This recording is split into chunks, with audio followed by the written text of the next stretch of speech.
This film is based on a true story. Professor Philip Loder teaches economics at a university. His life is mediocre and dull, but he has a dream, to own his own house, which for someone with his salary is almost impossible. In the university parking lot, Phil was called out by the dean, Craig, who asked the professor if he had read his latest article. Phil responded with a counter question: when would Craig get him a parking permit? Phil is tired of disappointments and routine, yearning for more. He could live in a big house with a beautiful woman, but the reality is that he has to return every day to his cramped apartment. Out of pity, Phil feeds a stray cat living in their building's entrance. In the evenings, Phil browses real estate listings. Phil, along with his realtor Dell, attended yet another house showing. Dell gave a tour for all the potential buyers. Of course, Phil couldn't afford such a property. Using his knowledge of economics, Phil explained to other buyers that by fall, the price of this house could drop by $2 million, which Dell didn't appreciate. Phil began accusing the real estate agent of wasting his time. In turn, Dell told Phil that he was the one wasting time. With Phil's salary, he would never be able to afford the kind of house he wanted. Phil is a dreamer, but he has neither capital nor a steady income. To distract himself from sad thoughts, Phil went to a bar for a drink. Like many others, the bartender Nick considers Phil's dream of buying a house unrealistic. As a bartender, Nick knows everything about his customers, including Phil. He was adopted by a Mormon family but renounced the faith for a romance with a married woman. Despite poor grades in school, Phil managed to get into Harvard University. He was divorced twice from the same woman, who took everything from him. Now all Phil wants is to own a house and finish his book. The main character of Phil's novel is partly a reflection of himself. He wishes for another life, but for now he has to settle for what he has. During his lunch break, Phil saw an ad in the newspaper for a huge mansion being sold at a suspiciously low price. The very next day, Phil and Dell went to check it out. Dell found the offer suspicious, either $5 million for the house or $240,000 with residency. The latter Phil could afford. And it didn't seem strange to him that the house's owner had placed the ad in a newspaper rather than online. But it remains unclear what with residency means. In Dell's opinion, something must be wrong with this place. Full of enthusiasm, Phil looked around the property. It was the house of his dreams. All that was missing were beautiful women around. After clarifying the details of the deal, Dell explained to Phil that the terms involved co-living. The guest room was much more modest than the outside. It was clear that no one had renovated it in a long time. The men went to the bar. Dell explained to his client that the elderly owner, Astrid, was willing to sell the house for $240,000 on the condition that she would continue living there until her demise. Her husband had long passed away, and she had no children. For now, Phil would own only a small portion of the house. But in Dell's opinion, Astrid didn't have much time left, as she was very old and sick. In the future, Phil would become the sole owner of the house. The terms seemed too good to be true. Phil wouldn't have to act as Astrid's caretaker because a nurse visited her regularly. The problem was that Phil didn't yet have the $240,000 in cash, but he assured the realtor he would come up with it. To do so, Phil had to take extreme measures. He cashed out all of his retirement savings. He was ready to take the risk as an investment in his future. Phil also sold almost everything he owned. However, he was still short by $10,000. Phil had to put his old car up for sale. He was sorry that after the move, there would be no one to feed the cat. Soon Phil closed the deal. His dream had come true. He became a homeowner. Phil didn't waste time and moved his belongings into the new house. Here, he felt a surge of inspiration. Looking out the window, the professor saw Astrid, the homeowner, in the garden. He had not yet met her in person. Early in the morning, Phil was awakened by a bird.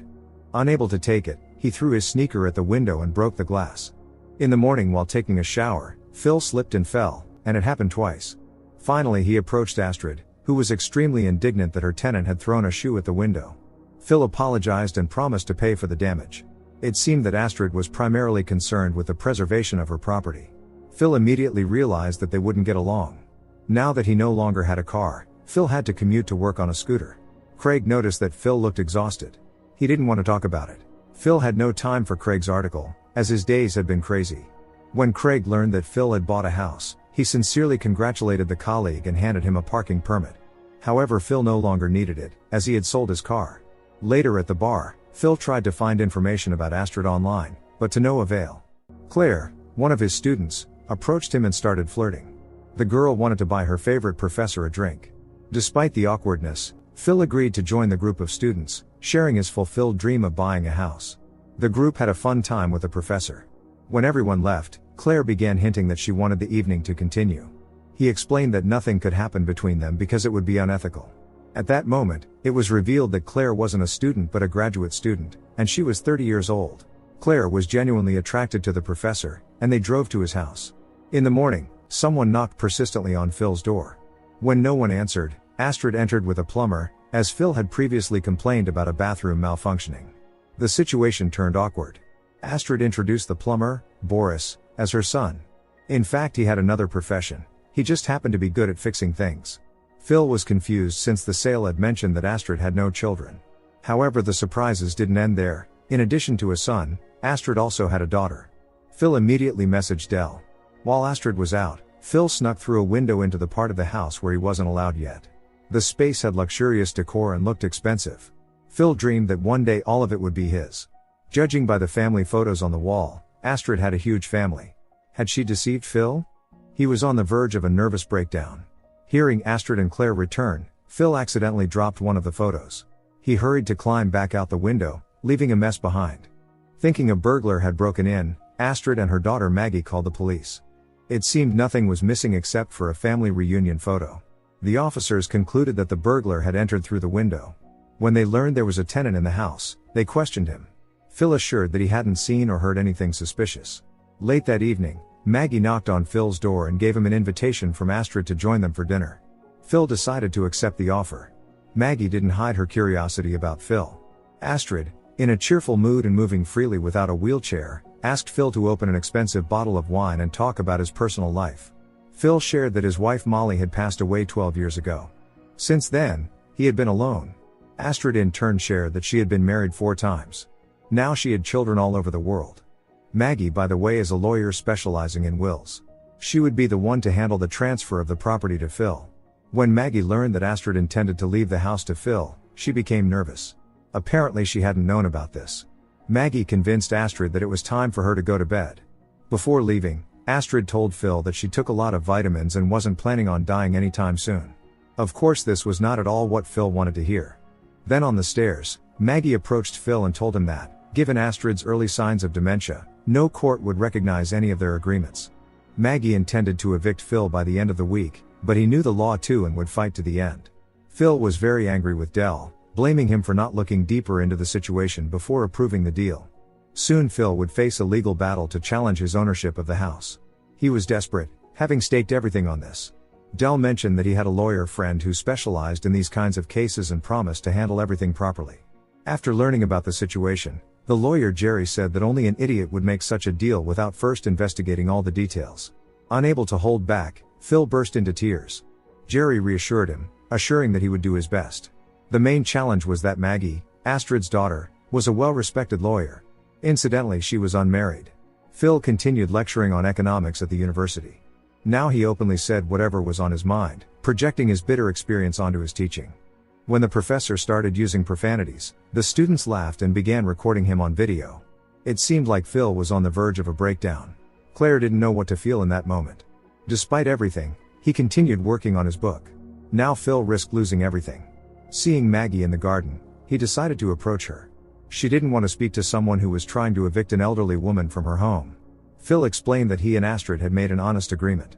He offered Maggie some wine, which given the professor's financial situation, was the cheapest available. To his surprise, Maggie agreed, though only out of politeness. Phil toasted to beautiful women. The wine tasted even worse than it smelled, but that no longer mattered. Drunk, Phil and Maggie lay on the grass, gazing at the stars. Phil recounted legends about constellations, charming the girl with his knowledge. That night, Jerry arrived at the house with a camera to scope out the situation. Phil and Maggie grew closer. That same morning, upon hearing noises from another part of the house, Phil thought something had happened to Astrid. He had to break down the door to get inside.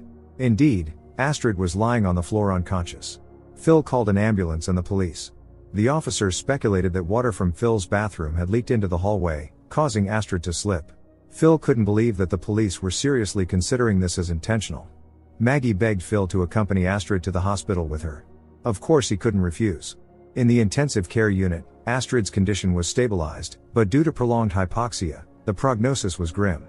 Maggie was devastated and sought support from Phil, though Astrid's recovery wasn't in his best interest. Maggie quickly realized this and regretted the previous night. Now Phil didn't even have his parking spot. Moreover, He was suspended for his recent behavior during a lecture and his affair with a student. Claire had reported it to the university administration herself. Thus Phil was left without a job and with nothing at all. Astrid had already been discharged from the hospital. She looked lively and was overjoyed to see Phil, repeatedly saying he had saved her life. In fact, the doctors were against discharging Astrid from the hospital, but the woman insisted. She had been in a coma for 12 minutes, but miraculously managed to make a full recovery.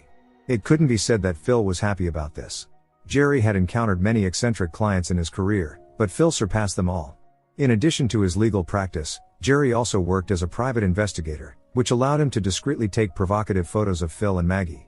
Jerry hadn't expected this development but planned to continue his observations. At home to calm himself, Phil first drank some wine and then cough syrup.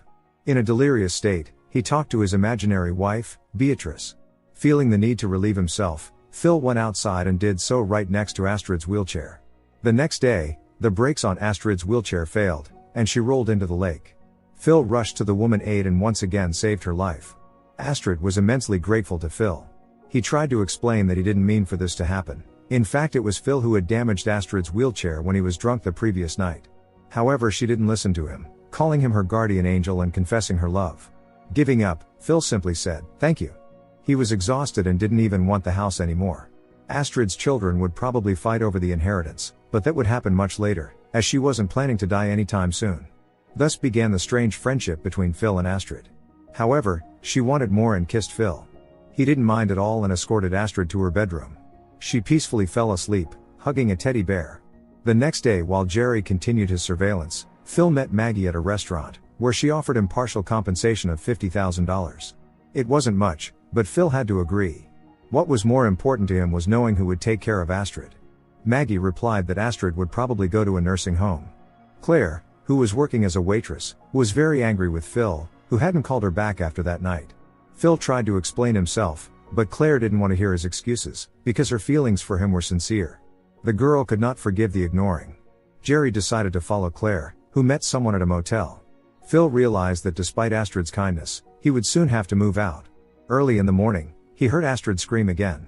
The elderly woman had been taken to the hospital once more. Phil left a voicemail for Maggie. The doctor delivered the sad news. Phil didn't want to believe that Astrid was gone. His tears were genuine, as Astrid had become a friend to him. That night, Phil wrote the 9th chapter of his novel, in which the main character faced loss for the first time. In the morning, Phil packed his things, as agreed. Maggie wanted to say something to him, but he wasn't in the mood for a conversation. Dell considered the $50,000 compensation a victory. Phil had come to terms with the situation and was preparing to embark on a journey to nowhere. He had learned the most important lesson: home is where the heart is. Before leaving, Phil attended a small gathering in honor of Astrid. It turned out that all the people she considered her children were not related to her by blood. Astrid had never had any biological children, so she helped others. And Phil was one of her children too. While Dell continued selling expensive houses to people, Phil pondered life. He missed Astrid. If she were still around, she'd probably advise him to dream a little less. By contract, Phil was still the owner of the house, but he had no intention of selling it. Astrid wouldn't have wanted that. Dell thought it was a foolish decision since Phil could have become rich. Phil still talked to his imaginary wife Beatrice and her twin sister Babette. Later, Jerry informed Phil about Claire's secret affair with Craig, the dean. Soon, through blackmail, Phil returned to work and even got a parking spot for his scooter.